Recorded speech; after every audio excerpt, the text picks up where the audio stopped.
Bullies harass poor orphan girl until she takes revenge and made them regret it. She had nothing. No parents to come home to. No one to hold her when the nightmares kept her awake. No one to ask how her day was. No one to notice when she skipped dinner or when she came home with bruises she didn't know how to explain. No home that felt like safety. No bed that felt like hers. No arms to run into when the world got too heavy. She had nothing. Not even the illusion that things would get better. What she did have were scars, deep ones. Not all of them visible. Not all of them bled. But they all hurt. Some were old wounds left by the fire that took her parents. Others were fresh, carved daily by the words and actions of people who saw her as less than human, who treated her like she didn't belong, who made it their mission to remind her, over and over again, that she was alone. She wasn't just a girl. She was the girl with the cheap clothes. The girl who never smiled.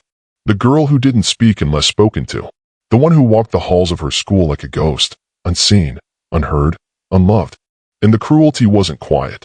It was loud. It echoed through the hallways. They laughed when she tripped. They whispered behind her back, loud enough for her to hear. They mocked her voice when she tried to answer a question. They tossed her books on the floor and acted like it was a game. They called her names that clung to her skin like dirt. And through it all, she never fought back. She just took it, day after day, head down, shoulders low. Like if she just stayed invisible long enough, the world might forget to hurt her. But what they didn't know, what they never bothered to imagine, was that she was watching. She saw every smirk, every look, every act of fake kindness wrapped in poison. And while they mocked her, she remembered. She was waiting, not for someone to save her, not anymore. She knew better than to believe in rescue. She was waiting for the moment, the right moment, the perfect moment, because while they thought they were breaking her, she was building something inside, something they couldn't see, something they would regret ever waking up. It wasn't anger that filled her. It wasn't even hatred. It was clarity, a crystal clear voice in her mind saying, if no one's coming to protect you, protect yourself. If no one sees you, make them look. And that was the day everything began to shift. Not in loud, obvious ways, but in the small things. The way she stopped looking down. The way her silence began to feel heavier. The way her footsteps became more deliberate. The way her eyes, once dull and distant, began to hold something sharp. Focused. Quietly furious. They thought she was broken. But she wasn't broken. She was preparing.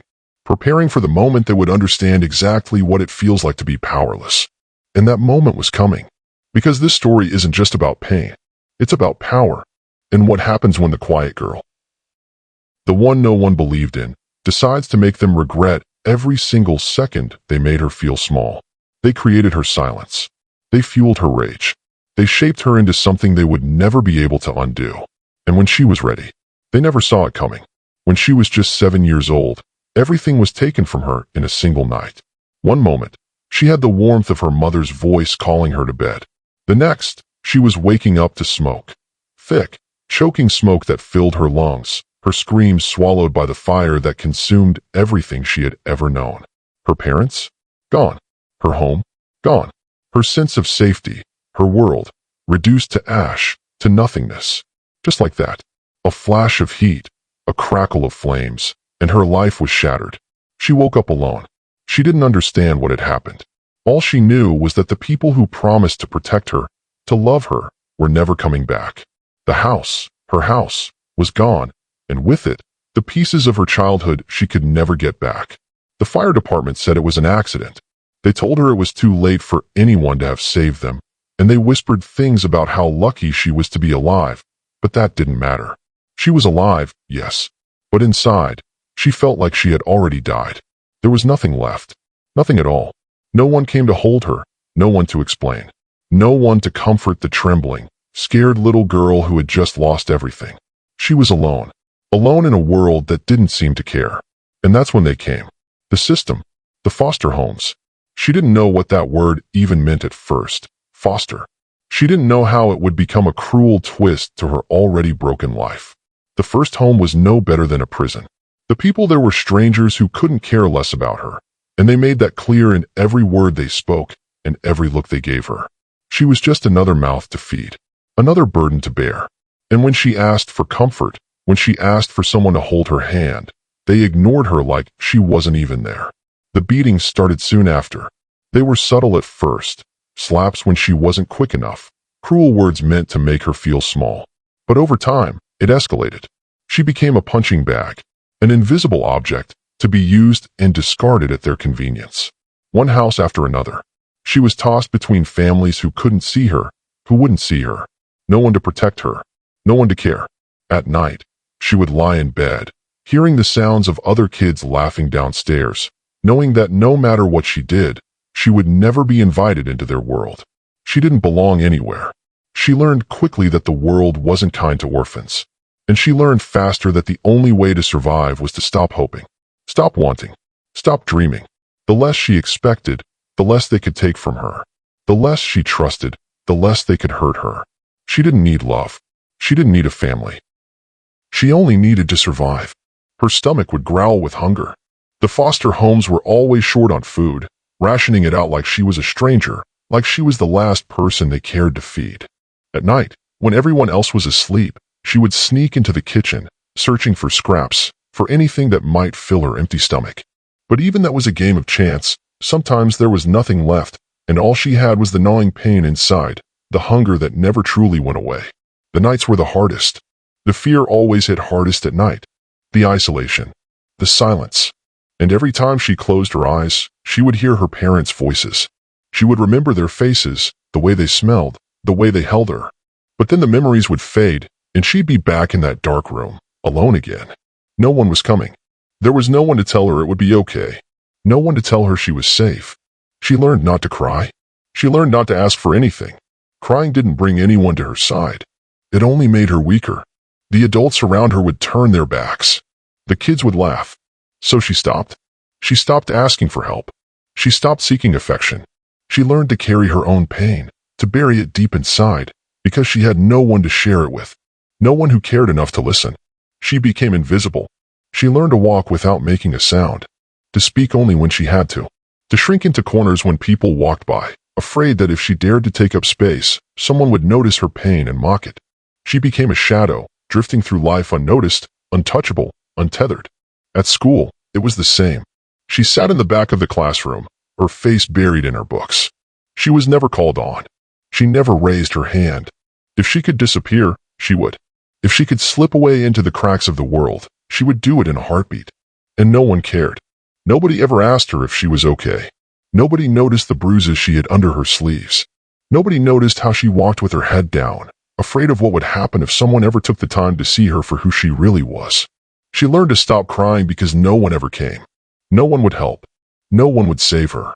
She was just another orphan, a face lost in a sea of other forgotten children.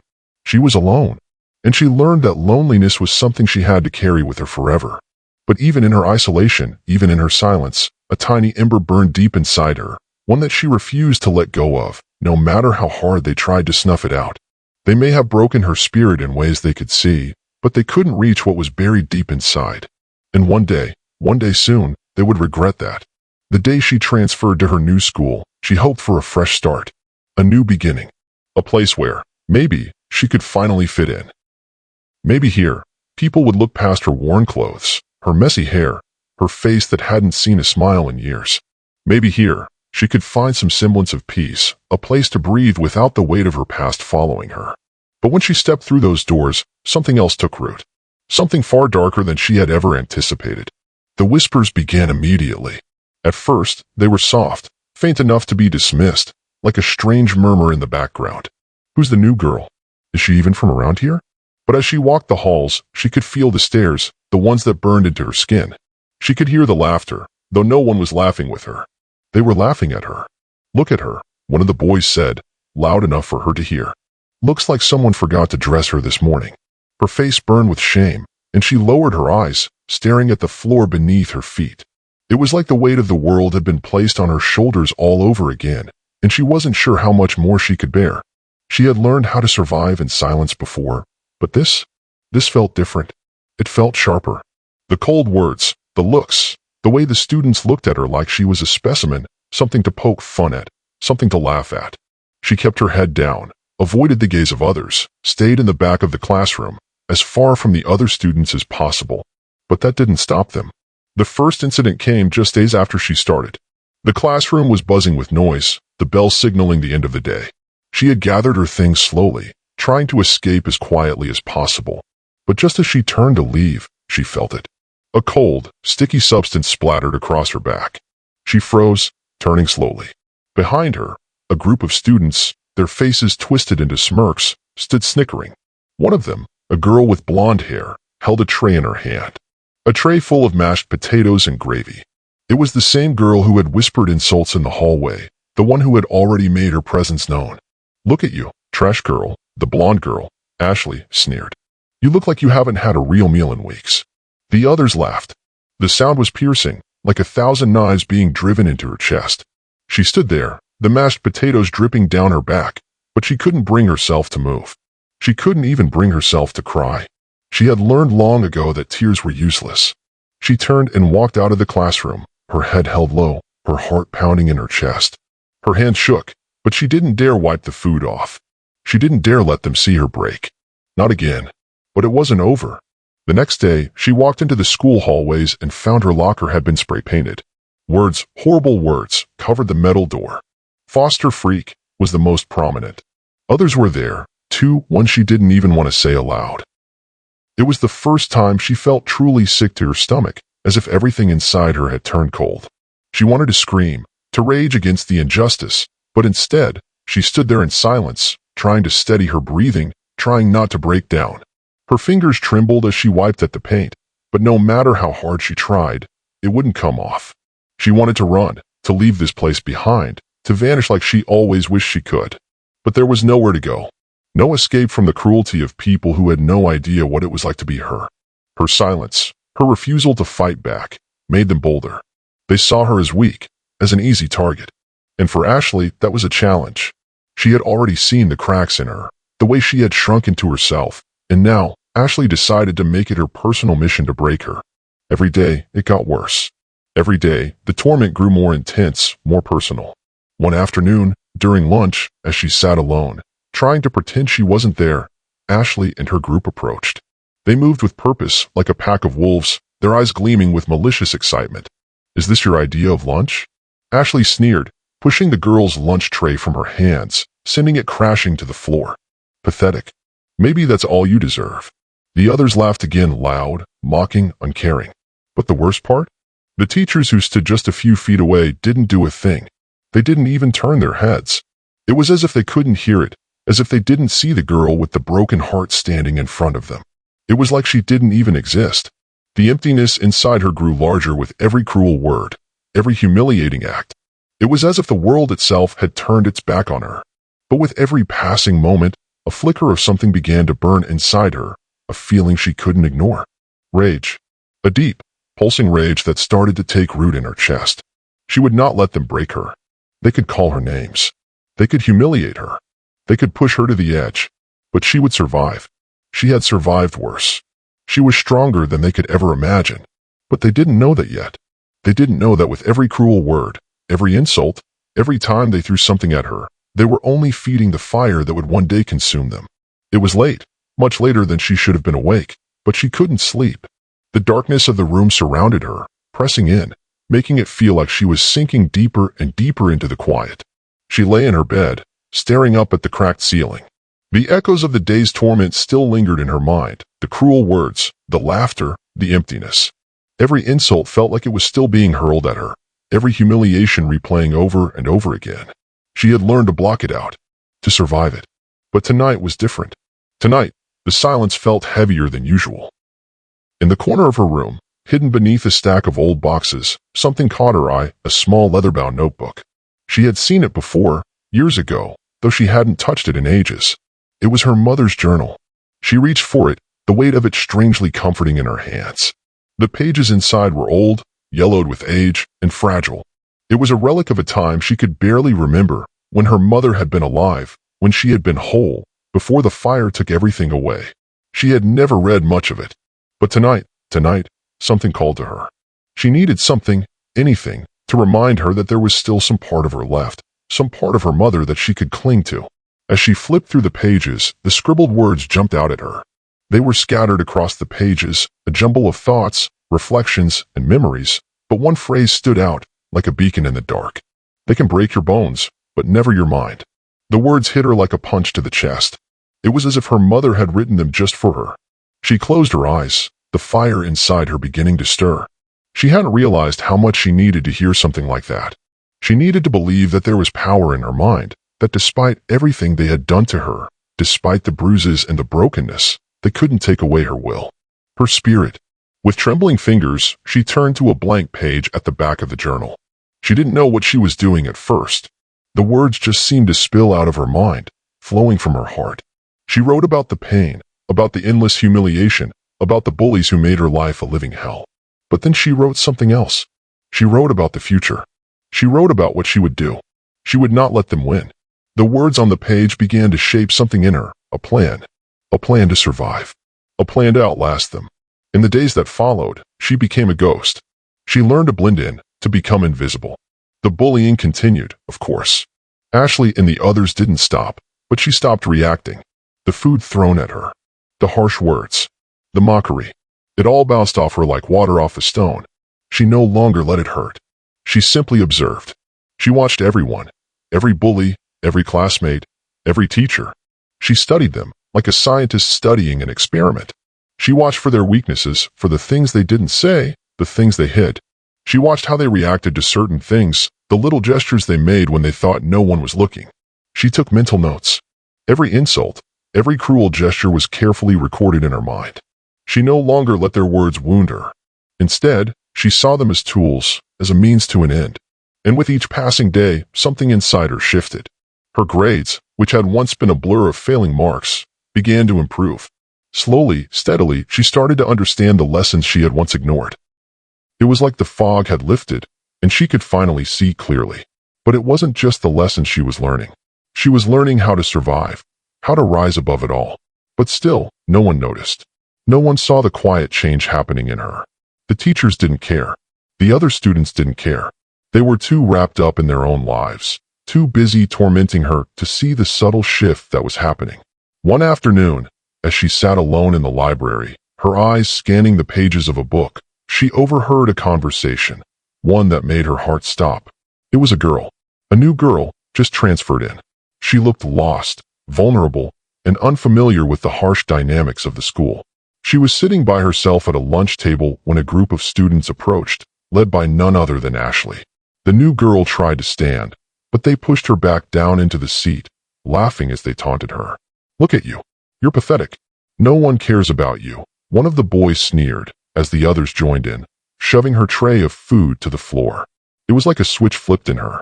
The fire that had been growing inside her suddenly burst to life. She couldn't let this happen. Not again. Not to anyone else. Her hand shot out, reaching for her notebook. She scribbled a few quick words. "Help her. She needs you." She stood up, her heart pounding, but her mind focused. She walked to the lunchroom, her steps steady. When she reached the table, the group of bullies turned to her, eyes narrowing, expecting her to shrink back like she always did. But this time, she didn't. Without a word, she stood between the bullies and the new girl, her body tense, ready to defend. "Leave her alone," she said, her voice quiet, but unyielding. Ashley laughed, stepping forward. "What are you going to do about it, freak?" But the girl didn't move. She didn't. And the bullies, they knew it. They could see it in her eyes. They could feel it in the air. This wasn't the girl they could push around anymore. They left, not because they were afraid of her, but because they knew she wasn't an easy target anymore. She wasn't the broken girl they could humiliate and hurt. She was someone different, someone who wasn't going to let them win. And as she turned to the new girl, offering a silent, supportive smile, something inside her heart began to swell. She wasn't alone anymore. She had found her strength, and with it, she would rise. It was the day of the school assembly, a day like any other. The gymnasium was packed with students, the murmur of voices filling the air as they gathered for another mandatory event. The atmosphere was thick with the usual blend of teenage gossip, boredom, and the sense that something bigger was about to unfold, something that would undoubtedly be about her. She had learned to tune out the noise. Over the months, the laughter, the mocking, the whispering, it all became white noise in the back of her mind. She had seen it all before. Nothing new. But today, something was different. She sat in the back of the gym, as far away from the crowd as she could get. She wanted to be invisible, to not be seen, to not be a target. She had mastered the art of blending in, of making herself small. Ashley was up front, as always, basking in the attention like she was born to it. She was talking to her clique, laughing, her voice carrying through the gym. She was beautiful, she was popular, and she knew it. She was everything the girl was not. But there was something in Ashley's eyes, something hungry, something dangerous. The assembly dragged on, the principal's voice echoing through the speakers, but she wasn't listening. Her eyes remained fixed on Ashley, watching as the queen bee of the school played her usual games. And then, in the blink of an eye, Ashley turned her attention toward her. The moment their eyes met, Ashley's smile widened, mocking, cruel, like she had been waiting for this moment all along. It was always like this. Always a game, always a chance to make her suffer. And she had learned long ago that the harder she tried to ignore it, the more they came at her. They couldn't stand to see her quiet, to see her invisible. They needed her to react. They needed her to break. Ashley began to walk toward her, slow and deliberate, like a predator closing in on its prey. The room seemed to get quieter with each step, the attention of the students turning toward them, like they knew something was about to happen. A ripple of excitement passed through the crowd. The girl knew what was coming. Ashley reached her. Without a word, she grabbed the girl's hair, yanking it back hard enough that the girl had to fight to keep her balance. The gasps from the students filled the air. Some of them looked away, some of them watched with glee. This was Ashley's moment. The girl could feel the weight of the eyes on her, could feel the shame curling deep in her chest. She could hear the laughter, the cruel words, and she could feel the sting of humiliation creeping through her. But then something strange happened. The fire she had been holding deep inside for so long flared up again, but this time, it didn't hurt. Her chest was tight, her muscles tensed, but instead of the usual panic that came with being humiliated in front of everyone, she felt something else. She felt calm. And then, for the first time in what felt like forever, she looked Ashley directly in the eyes. She didn't flinch. She didn't pull away. Her face, once a mask of vulnerability and fear, was blank. Blank, like an empty canvas, untouched, unreadable. For the first time in years, she didn't care what Ashley or anyone else thought of her. The weight of the years of torment didn't matter anymore. She was done. Done with the tears. Done with the helplessness. Done with being the punching bag. A smile began to spread across her face. It wasn't one of fear or defeat. No, it was something else entirely. It was the smile of someone who had finally realized that the power they had been waiting for had been within them all along. For a moment, the room went silent. No one moved. No one spoke. They all saw it. The quiet defiance in her eyes. The eerie calm that had replaced the trembling girl they used to know.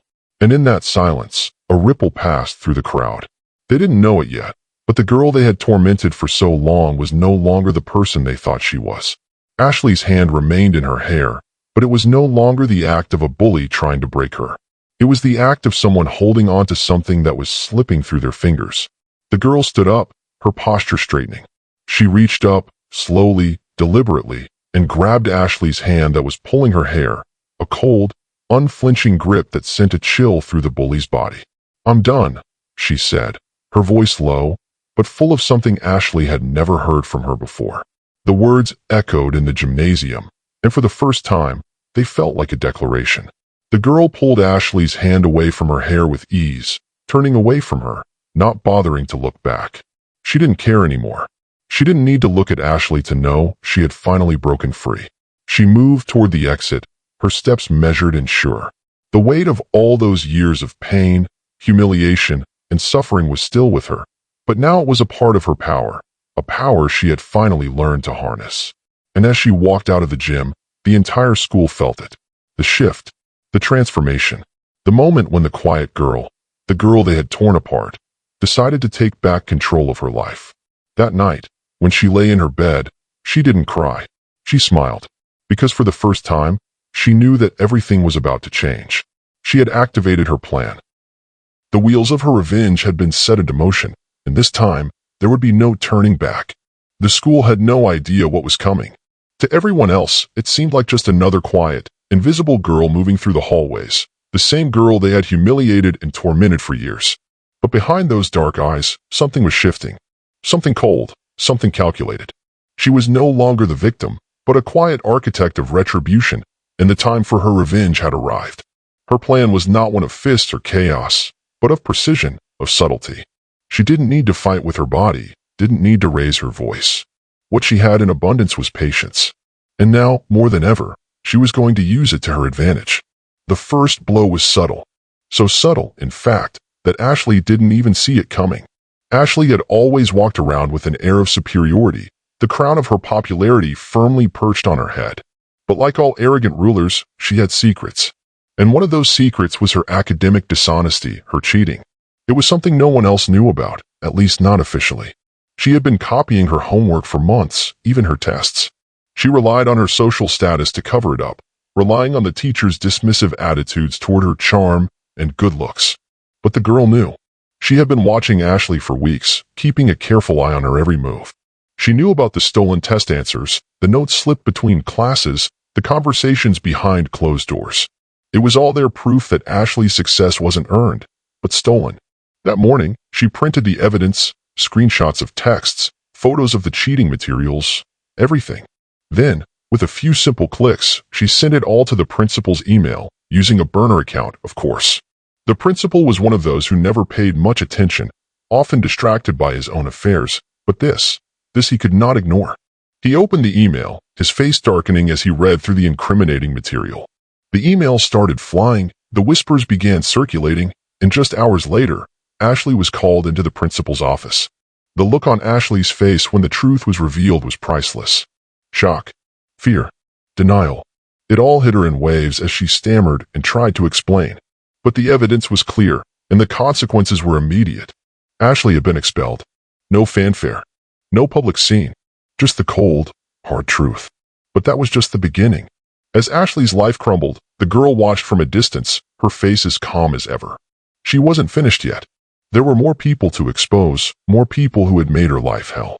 They had all played their part in her suffering, and now they would all feel the weight of their cruelty. The next to fall was Tyler, another one of the ringleaders who had made it his mission to make her feel small. Tyler was the type who thought he was untouchable. His arrogant swagger, his ability to charm teachers and get away with anything, made him the school's golden boy. But he wasn't as untouchable as he thought. She had been collecting evidence for weeks, tiny pieces that seemed insignificant to the naked eye. A stolen wallet here, a missing phone there. It was all part of the puzzle she had been carefully putting together. One evening, she sent a series of anonymous messages to both Tyler's parents and the principal, exposing his thefts. She included proof, pictures of the stolen items, timestamps, and even text conversations where Tyler bragged about getting away with it. Tyler's reputation was shattered overnight. No one cared about his good grades anymore. No one cared about his charm. All they saw now was a thief, someone who had taken from others without consequence. His life spiraled, and within a week, he was kicked out of school. But it didn't stop there. It couldn't stop there. There was Sarah, the girl who had made the most cruel jokes, the one who had led the charge against her with relentless laughter and ridicule. Sarah had never known the girl's full story, never knew what it was like to wake up every morning with nothing but the sting of abuse and neglect. Sarah had only seen the girl as an easy target, someone to mock for sport. But the girl knew Sarah's secret, her online bullying. Sarah had been sending cruel, venomous messages to others, spreading rumors and lies. She thought she could hide behind fake accounts and burner phones, but the girl had been tracking every step, every keystroke. It didn't take long to uncover the truth, and just like with Tyler, the girl set her plan into motion. The screenshots were sent, text after text, proving that Sarah wasn't just a bully at school but online as well. The emails were sent to Sarah's parents, the school administration, and even a few of Sarah's closest friends. It didn't take long for the whispers to spread, and soon Sarah found herself facing the consequences of her actions. Her social media accounts were banned. She was forced to apologize in front of the entire school, and her friendships, the ones she had used to elevate herself, began to disintegrate. The girl watched it all unfold, emotionless, her heart as cold as the night. Her revenge wasn't loud. It wasn't explosive. It wasn't violent. No, it was quiet, calculated, deliberate, and precise. She had learned a long time ago that the loudest voices were often the most easily ignored. But truth had a way of coming out when you least expected it.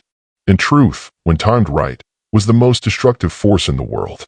In the span of just a few weeks, The people who had made her life hell were falling apart, one by one. It wasn't the violence she had longed for. No, it was something far more satisfying. Watching them crumble under the weight of their own lies and actions, their own arrogance, their own cruelty. For the first time, she felt in control. She had no need to fight physically.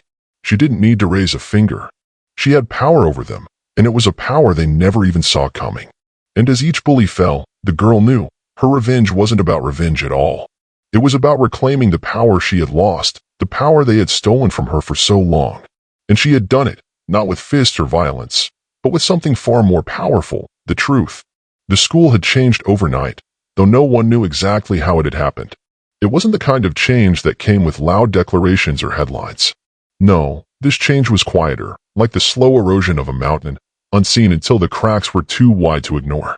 The once proud bullies, those who had tormented her for so long, now walked the hallways in a different way. They weren't the kings and queens of the school anymore. They were the outcasts, the ones who now faced the consequences of their cruelty. They were the ones who had learned the hard way that actions always come with a price. It started with Ashley. There she was, standing at the front of the assembly, her face flushed, her eyes filled with tears. She had once been the ringleader, the one who held all the power in her hands. But now, she was the one crumbling under the weight of her own actions. The once confident girl who had taunted and belittled the girl with nothing was now reduced to a shell of herself.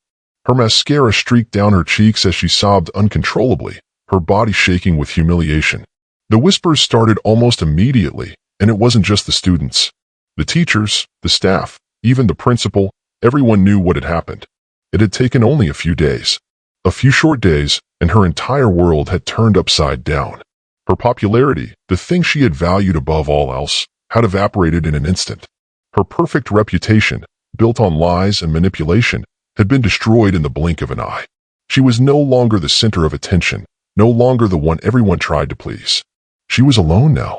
And as the whispers grew louder, as her classmates turned their backs on her one by one, Ashley began to realize just how badly she had misjudged the girl she had once tormented. She had thought she was untouchable, that nothing could ever bring her down from her high pedestal.